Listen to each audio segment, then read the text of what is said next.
Welcome back to part 3 of the beading up question. Why are certain paints beading up and why are they not? So you have to go watch part 1 and part 2 to get a sense for what I'm talking about. But this is my third experiment. And in my third experiment, here's my regular surface. It just happens to have a tone on it, but it's, wiped off. That has nothing to do with it. I also tried it on lead primed surfaces just in case. Some people said that. I still called BS on the surface really having that much of an issue. And I was right. So I'm actually not going to go over the lead primed because literally all the results are exactly the same as my regular panel results. So the summary from the last one was I was concerned because it seemed like Michael Harding's burnt umber was the one that was the culprit in a way. And I've had some issues with multiple versions of a Michael Harding paint mixing with white. So again, paints by themselves never seem to really have a problem. They don't really beat up as much, but it's really when they're mixed with white. And the white I'm using here is Natural Pigments, lead white number 1. That's what I use.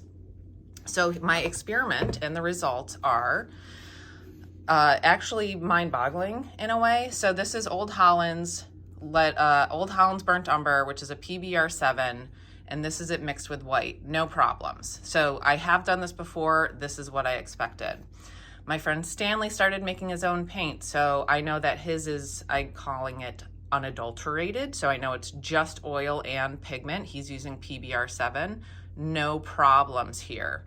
And then I also tried Old Holland's red umber because if I need a substitute for Michael Harding's, which is a more chromatic umber, I said, let's just also try this red umber from Old Holland. No problems. No problems pigment, no problems mixed with my Natural Pigments lead white. Now, this is expected. This is what I'm having issues with. Michael Harding is a PBR 6. So I don't know if this comes into play, but you'll see why in a second, why I'm very confused. So the pigment itself does not have a problem. It receives the oil, or if this were a varnish layer, no problem. The minute it mixes with the lead white is where we begin to have this severe beating up problem. And again, we can mitigate that by before oiling in using some solvent or roughing up the surface. Now, this is where my mind was blown. Richard Murdoch says, I've been using Harding umber and lead white for a very long time and have never had that big of a problem. And he did a test, and I did believe him, but I will trust but verify. I have a friend here with RGH's lead white, so I did the same mixture with RGH lead white. Now, very interesting, because while it had slight issues, much less problems beating up, it was significantly better at receiving that oil. So that's what kind of blows my mind, because why is this one so severe? And it's the same burnt umber, but different lead whites. And both companies claim they do not add anything to their paints, right? So any suggestions or feedback? The RGH lead white did help the Harding burnt umber not beat up as much. Okay, so that's very interesting, confusing. I don't exactly plan to completely change the lead white that I use. I mean, I have used RGH in the past. I do really like it. I just have gotten used to the Natural Pigments lead white. So my current solution is to move to either Old Holland burnt umbers or umbers in general, or just make sure that perhaps it's a PBR 7 solution rather than, I don't know if it's an additive or if it's the PBR 6, because PBR 6 is a synthetic pigment. Okay, so here's another interesting thing. I mean, this is trying Cypress burnt umber from Natural Pigments and their Cypress umber from Natural Pigments. Those did not really seem to have any problems with beating up as well.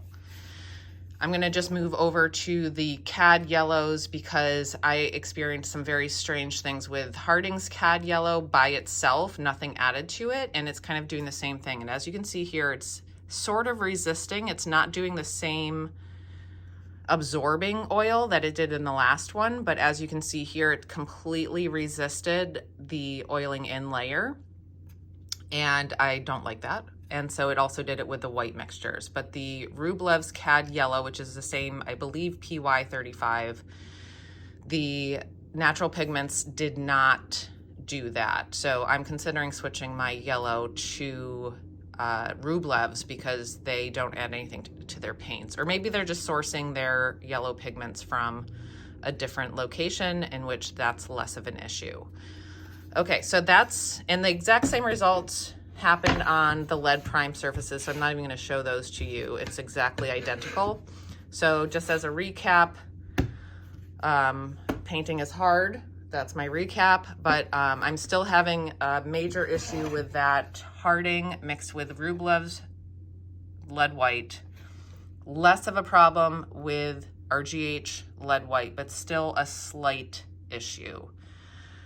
So again, any suggestions, culprits, any additional tests? I have more room. So if you want me to try some more tests, or if you can give me some other things to try, or if you know of another brand that uses PBR 6 as their burnt umber, I'm happy to try those as well.